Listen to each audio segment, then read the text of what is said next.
नमस्कार। सामाजिक अध्ययन अन्तर्गत कक्षा 12 को एकाइ 10 अन्तर्गत पाठ नम्बर 4 को विषयवस्तुको बारेमा आजको यस अङ्कमा चर्चा गर्न गइरहेको छु। पाठ नम्बर 4 अन्तर्गत विषयवस्तु रहेको छ नेपालको वैदेशिक व्यापार। आउनुहोस् नेपालको वैदेशिक व्यापार भन्ने विषयवस्तुको बारेमा बुझ्ने कोसिस गरौँ। वैदेशिक व्यापार भन्ने बित्तिकै नेपालले विश्वका विभिन्न देशहरूसँग गर्ने व्यापारिक सम्बन्धलाई बुझ्ने गरिन्छ।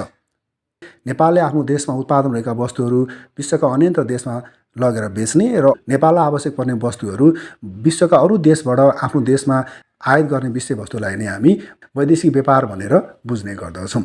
अथवा नेपालले विश्वका अन्य देशहरूसँग आयात निर्यात गर्ने कारोबारलाई नै वैदेशिक व्यापार भनेर बुझ्ने गर्दछौँ।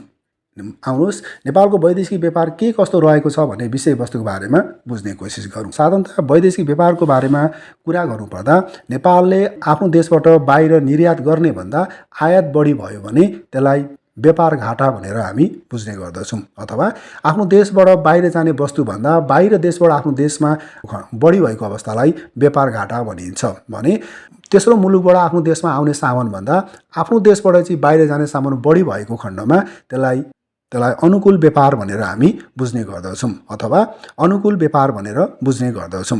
र आयात र निर्यात बराबरी भएको अवस्थामा अथवा नेपालबाट बाहिर जाने वस्तु र बाहिर देशबाट नेपालमा आउने वस्तु बराबरी भएको अवस्थालाई सन्तुलित व्यापार भनेर हामी बुझ्ने गर्दछौँ। यसरी साधारणतया व्यापार 3 प्रकारबाट अघि बढ्ने गर्दछ। आयात निर्यात बराबरी भएको अवस्थालाई सन्तुलित व्यापार, निर्यात बढी आयात कम भएको अवस्थालाई अनुकूल व्यापार भनेर बुझिन्छ भने निर्यात कम आयात बढी भएको अवस्थालाई चाहिँ हामी फेरि प्रतिकूल व्यापार सन्तुलन भनेर बुझ्ने गर्दछौँ। आउनुहोस् यिनै विषयवस्तुको बारेमा नजिकबाट बुझ्ने प्रयास गरौँ। वैदेशिक व्यापार सन्तुलन भनेको आयात मूल्य र निर्यात मूल्य बीचको सन्तुलन हो। अर्थात् देशमा उत्पादित वस्तु तथा सेवा विदेशमा निर्यात गर्दा प्राप्त हुने मूल्य र विदेशमा उत्पादित वस्तु तथा सेवा आयात गर्दा भुक्तान गरिने मूल्य बीचको सन्तुलन नै व्यापार सन्तुलन हो। यदि निर्यात मूल्य आयात मूल्यभन्दा बढी छ भने अनुकूल व्यापार भनिन्छ। निर्यात मूल्य आयात मूल्यभन्दा कम छ भने घाटा व्यापार सन्तुलन भनिन्छ। र त्यस्तै निर्यात मूल्य र आयात मूल्य बराबरी छ भने सन्तुलित व्यापार भनेर हामी बुझ्ने गर्दछौँ।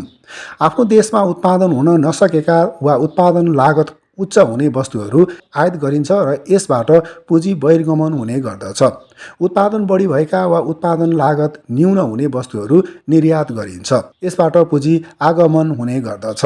यसरी वस्तु आयात निर्यात कारोबारमा पुँजीको बहिर्गमन र आगमन बीचको सन्तुलन नै वैदेशिक व्यापार सन्तुलन हो। व्यापार सन्तुलन भन्नाले निश्चित समयमा एउटा देशको आयात र निर्यात बीचको व्यापारिक सम्बन्धलाई बुझ्ने गरिन्छ। वैदेशिक व्यापार कुनै देशले अरू देशहरूसँग गर्ने व्यापार हो। वैदेशिक व्यापारलाई अन्तर्राष्ट्रिय व्यापार पनि भन्ने गरिन्छ। यस्तो व्यापार उत्पादनमा विशिष्टीकरण, श्रम विभाजन, भूधरातल, हावापानी, कच्चा पदार्थको उपलब्धता आदिको विविधताका कारण सम्भव हुने गर्दछ। यसको क्षेत्र अन्य व्यापारको तुलनामा व्यापक हुन्छ भने उत्पादन लागत र मूल्यमा पनि भिन्नता हुने गर्दछ। वैदेशिक व्यापारको लेखाङ्कन गर्दा निर्यातलाई क्रेडिट र आयातलाई डेबिटको पक्षमा राख्ने गरिन्छ। नेपालको परिप्रेक्ष्यमा कुरा गर्नुपर्दा नेपालको वैदेशिक व्यापारको इतिहास आधुनिक नेपालको भन्दा पुरानो रहेको पाइन्छ। पृथ्वीनारायण शाहको राज्य एकीकरण अभियानभन्दा अघिबाट नै यसको इतिहास सुरु भएको पाइन्छ। नेपाल एकीकरण हुनु अघि भारतका उत्तरी क्षेत्रहरूसँग तथा चीनको तिब्बतसँग व्यापार गतिविधिहरू रहेको पाइन्छ। नेपालको वैदेशिक व्यापारका लागि भारत सुरुदेखि नै सबैभन्दा ठुलो साझेदारी हो भने त्यसपछिको ठुलो साझेदारी चीन रहेको छ। विक्रम 2007 सालभन्दा अघि नेपालको विदेश व्यापार भारत र चीन बाहेक संयुक्त अधिराज्य, संयुक्त राज्य अमेरिका र फ्रान्समा मात्र सीमित रहेको थियो। नेपालका काजी भीम मल्लका पालामा सम्पन्न नेपाल तिब्बत वाणिज्य सम्झौतापछि नेपाली व्यापारीहरू तिब्बत गई व्यापारी कारोबार गर्न थालेको पाइन्छ। नेपालको चौथो पञ्चवर्षीय योजना विक्रम 2027 देखि 32 ले वैदेशिक व्यापारमा व्यापार विविधीकरणको सिद्धान्त अवलम्बन गरेपछि मात्र नेपालको वैदेशिक व्यापार समुद्र पारका देशहरूसँग हुन थालेको पाइन्छ। त्यसभन्दा अगाडि नेपालले वैदेशिक व्यापारबाट तुलनात्मक लाभ प्राप्त गर्न सकेको थिएन।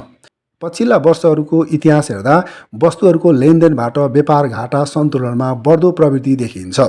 यो स्थिति निर्यातका आकारमा कमी र आयातका आकारमा वृद्धिको परिणाम रहेको हो।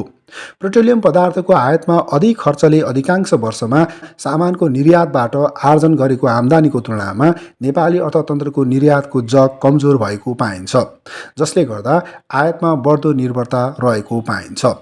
नेपालको वैदेशिक व्यापार प्रतिकूल अवस्थामा रहेको पाइन्छ।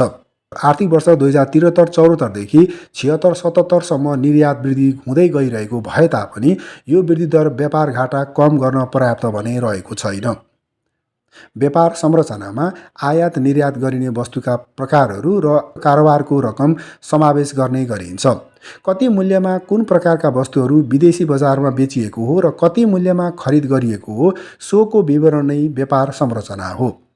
वस्तुगत आधारमा नेपालले निर्यात गर्ने प्रमुख वस्तुहरू जस्तापाता, पोलिस्टर, जुटका सामान, उनी, गलैँचा, दाल, तयारी पोसाक, अलैँची, जुत्ता तथा चप्पल, प्रशोधित छाला, रोजिन, चाउचाउ, चिनी, चिया आदि हुन् भने आयात गर्ने वस्तुहरू पेट्रोलियम पदार्थ, तयारी पोसाक, पाट पूर्जा, विद्युतीय सामान, सञ्चार उपकरण, स्वास्थ्य उपकरण, यातायातका साधन, धातु र धातुबाट बनेका सामानहरू आदि रहेका छन्।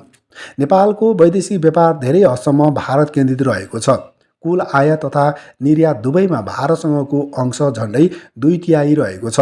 भारतपछिको नेपालको वैदेशिक व्यापारको दोस्रो ठुलो साझेदारी चीन रहेको छ।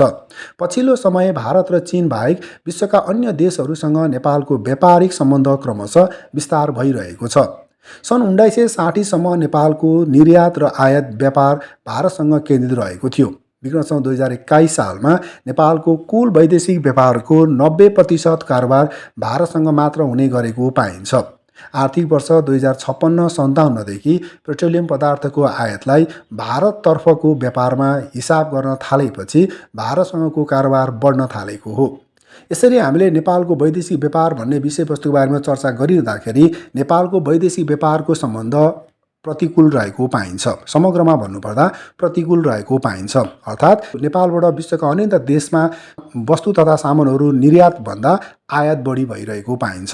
नेपालबाट विश्वका देशहरूमा वस्तु निर्यातभन्दा नेपालले चाहिँ विश्वका अन्य देशबाट वस्तुहरू आयात बढी गरिरहेको पाइन्छ। यसले गर्दा नेपालको वैदेशिक व्यापारको सम्बन्ध प्रतिकूल रहेको छ भनेर भन्न सकिन्छ। यिनै विषयवस्तुसँगै आजको यस अङ्कको बारेमा गर्नुपर्ने चर्चा सकिएको छ। आगामी अङ्कमा अरू विषयवस्तुको बारेमा जानकारी लिनका लागि तपाईहरूले हाम्रो यस च्यानललाई लाइक र सब्स्क्राइब गर्नुपर्ने हुन्छ र छेउमा रहेको बेल आइकनलाई पनि क्लिक गर्नुपर्ने हुन्छ।